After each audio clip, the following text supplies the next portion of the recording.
Hello students, आइए आज हम देखेंगे basic of accountancy class in which हम ये जानेंगे कि why there is a need of this subject accountancy. तो ये एक बहुत बेसिक क्लास होगी, फर्स्ट क्लास होगी, ध्यान से देखिएगा। सबसे पहला आता है कि we do all do the business. What is the main aim of doing business? Why we all do business? See, now here come main aim of doing the business is obviously to earn the profit. To earn the profit. Everybody जो भी business करता है क्यों करता है business? ताकि वो profit earn कर सके. Now profit earn करना is something else, but then next step is we need to calculate this profit also. We'll have to calculate the profit also. Then come accountancy. Here come accountancy. So what is the main aim of the accountancy? The main aim of the accountancy is to calculate the profit. To calculate the profit. So first difference हमें clear होना चाहिए. Aim of the business is to earn the profit, where aim of the accountancy is to calculate that profit, so that with the help of calculation you can take number of decision कि आपने कितना profit कमाया है, ये ज़्यादा है या कम है. नाउ जो वर्ड हमारे सामने पहले आया प्रॉफिट, अब हमें ये जानना होगा कि प्रॉफिट बिजनेस कैलकुलेट क्या डेली बेसिस पे करते हैं या मंथली बेसिस पे करते हैं या हाफ ईयरली बेसिस पे करते हैं. See, generally profit is calculated on the basis of yearly. Yearly किसी भी बिजनेस की रिपोर्ट कैलकुलेट की जा सकती है. हो सकता है एक दिन आप बहुत अच्छा करें, हो सकता है दूसरे दिन आप अच्छा नहीं करें. तो it is always advisable that profit should be calculated yearly. Now we should understand this. Years are divided into two part.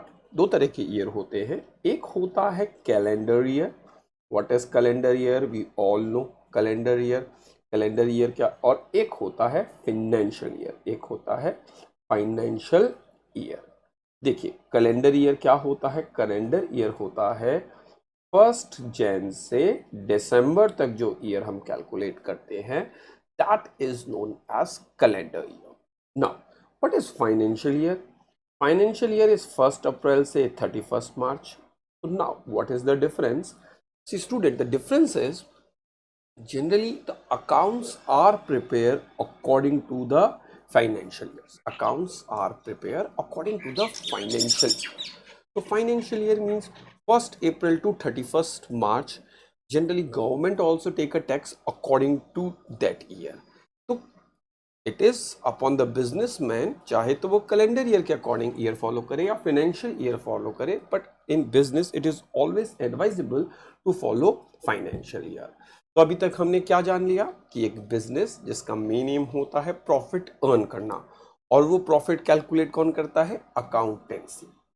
Name of the subject is accountancy, in which we learn how to prepare accounts. So to calculate the profit आया. जो ये profit है yearly calculate होगा. Year are two types, calendar and financial year. Now जब हम बात करते हैं yearly, तो हम सबको ये जानना होगा our mind has some limit. What is this limit? When we are calculating the profit yearly, तो we cannot memorize each and everything कि भाई इस ईयर में क्या हुआ है क्या नहीं हुआ है. इट्स सिंपली लाइक दैट कि अगर मुझसे या अगर कोई आपसे पूछे कि आज आपने कितने रुपए का सामान बेचा या खरीदा, you can easily tell because अभी अभी की बात है. सपोज अगर कोई कोई रेंडम डेट बोले कि let's say on 20th Feb आपने कितना परचेज किया, तो now it is next to impossible. या तो उस दिन कोई स्पेशल इवेंट हुआ हो, otherwise it is next to impossible. तो एक रूटीन वर्क है बिजनेस का जो डेली बेसिस पे चलता है, तो it is not easily identifiable भाई इस दिन क्या किया था, हर दिन का याद रख सकते हैं. तो नाउ एक और चीज आई. तो our mind has some limit memorise कि हम कितना मेमोराइज कर सकते हैं. तो नाउ अब आया, हम बात करते हैं, तो यहां पे आया ऑब्जेक्टिव ऑफ अकाउंटिंग. बिकॉज अगर हमारे को पास इंफॉर्मेशन ही सही नहीं है तो हमारा प्रॉफिट भी सही कैलकुलेट नहीं हो सकता, हमारा प्रॉफिट भी सही कैलकुलेट नहीं हो सकता। तो आइए अब हम जानते हैं ऑब्जेक्टिव क्या है इस सब्जेक्ट का। तो हमने जितना भी ऊपर डिस्कशन किया उससे हमें ये समझ में आया, objective of accounting is first is to keep the systematic record, to keep the systematic record। Question उठता है systematic of record of what, systematic record of transaction. हम अभी डिस्कस करेंगे, आपको बताएंगे ट्रांजैक्शन क्या होता है। Second aim is to calculate the profit, to calculate the profit. हमने आपको पहले बताया था main aim of the business is to earn the profit and the what is the aim of the accountancy is it help in calculating the profit. But profit calculate करने के लिए we need some record, तो it will help you in keep the systematic record. Record क्या होगा, record होगा transaction. Not only to keep the record, systematic record. तो accountancy केवल record ही नहीं करता, सिस्टमैटिक वे में करता है। तो बात आती है अब सबसे पहला एक नेक्स्ट वर्ड हमारे सामने आ गया, ट्रांजैक्शन। ट्रांजैक्शन होता क्या है? अब जब भी हम स्टूडेंट से पूछते हैं जनरली ट्रांजैक्शन क्या होता है, बेसिक आता है आंसर कि सर पैसों का लेन देन को हम शायद ट्रांजैक्शन बोलते हैं, give and take of money is transaction. तो आइए पहले हम जानते हैं ट्रांजैक्शन का मतलब क्या होता है। We all know first word आता है event. What is do you mean by event? Event mean by any incident. Incident मतलब कोई भी घटना। Life was full of event. If you are watching this video that is also an event. अगर आप lunch लेते हैं, dinner ले रहे हैं, that is also an event. आप स्टडी करते हैं, वो भी इवेंट है। और आप किसी दुकान से जाके कोई सामान खरीदते हैं, वो भी एक इवेंट है। तो life is full of event. Now, when this event will become transaction? So any event which is capable of affecting your profit. Affecting means either your profit is going to increase or decrease. That event will become transaction. So everything is not transaction. Any event which has some profit element, then it will become transaction. Now suppose if मैं आज एक shop पे कुछ purchase करने जाता हूँ and मैं inquire करता हूँ कुछ सामान के बारे में, और एट दिस टाइम वो सामान मुझे पसंद नहीं आता और मैं घर आ जाता हूँ, that is a event, not a transaction. Because मेरे जेब में जितना पैसा था उतने का उतना ही आज अभी भी है। बट सपोज अगर वो मैं परचेज कर लेता हूँ तो it will change my position. दुकानदार को प्रॉफिट हो सकता है, मेरा पैसा मेरी जेब से जा रहा है, तो this will turn in to transaction. Now simply giving and taking of money, अगर हम किसी को चेंज देते हैं, जैसे 2000 रुपीज़ की जगह हम किसी को 500 के 4 नोट्स देते हैं, तो this is not a transaction. Because पहले भी हमारे पास 2000 रुपीज़ थे, अब भी हमारे पास 2000 रुपीज़ ही हैं, तो there must be some profit element होना चाहिए। तो आप देखिए जितने भी शॉपकीपर जो शॉप खोलते हैं या बिजनेसमैन हैं, उनके हर ट्रांजैक्शन वो क्यों करते हैं? To earn the profit. तो every step for every event is for earning the profit. So any event that is capable of affecting your profit will become transaction. मेरा दोस्त अगर मेरे घर आता है, मैं उससे बात करता हूँ, that is an event. लेकिन मैं अगर अपने दोस्त को कुछ सामान बेच देता हूँ, that will turn into transaction. Now transaction जैसे ही हम आइडेंटिफाई कर लेंगे कि ये ट्रांजैक्शन है, तो हम नेक्स्ट चीज क्या आइडेंटिफाई करेंगे? There are two, whether it is measurable in term of money और नॉट। अब हमें ये मनी कहाँ से आया? देखिए एवरीथिंग हैज सम यूनिट। जैसे if I write 100, 100 is nothing, it's a simple number. इसकी इंपॉर्टेंस, इसका यूनिट बताएगा किलोमीटर और किलोग्राम्स हो सकता है या रुपीज। तो they are different different measurement unit. जो किलोग्राम्स की बात कर रहा हूँ तो मैं वेट, अगर मीटर्स की बात कर रहा हूँ तो डिस्टेंस, और रुपीस की बात कर रहा हूँ तो मनी। तो हर चीज को नापने का एक यूनिट होता है, ऐसे ही बिजनेस को नापने का यूनिट होता है मनी। तो ओनली दोज ट्रांजेक्शन ही हम रिकॉर्ड कर पाएंगे जो मनी में मेजर होते हैं। वाई? बिकॉज हमने बताया टू कैलकुलेट द प्रॉफिट, और प्रॉफिट किस टर्म में एक्सप्रेस होता है? Rupees. I have earned 50,000 rupees profit. तो anything which can not measure in term of money, जो पता ही नहीं है उसकी प्राइस क्या है, तो हम उसको मेजर ही नहीं कर सकते, तो हम उसमें रिकॉर्ड में क्या करेंगे? तो आता है सबसे पहला anything which can affect your profit, any event is transaction, and if it can measure in term of money, ये क्या होंगी? हम इनको करेंगे रिकॉर्ड, इसको हम करेंगे रिकॉर्ड। तो सबसे पहला आया ट्रांजैक्शन। क्या होता है? हमने ट्रांजैक्शन क्लियर किया। एनी इवेंट प्रॉफिट को इंक्रीज डिक्रीज करे, transaction. If it can measure in term of money it will be recorded. तो रिकॉर्ड करेंगे ट्रांजैक्शन। अब सिस्टमैटिक भी पढ़ेंगे। और उससे पहले लोगों के मन में क्वेश्चन आता है कि ऐसे कौन से ट्रांजैक्शन है जो मनी में मेजर ही नहीं हो सकते?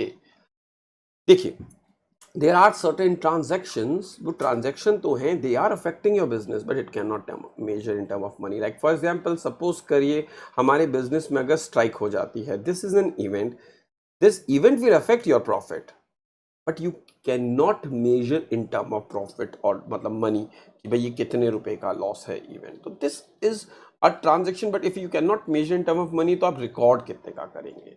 सपोज हमारा कोई एम्प्लॉय छोड़ के चला जाता है and he is a very good employ, तो this is an event, no doubt आपको थोड़ा सा नुकसान होगा उससे जाने से, हो सकता है आपको 2 एम्प्लॉयज रखने पड़े, but you cannot measure the employee in term of money, so you are not going to record this event in your book, because for recording an event you must know कि भाई ये कितने रुपए का है।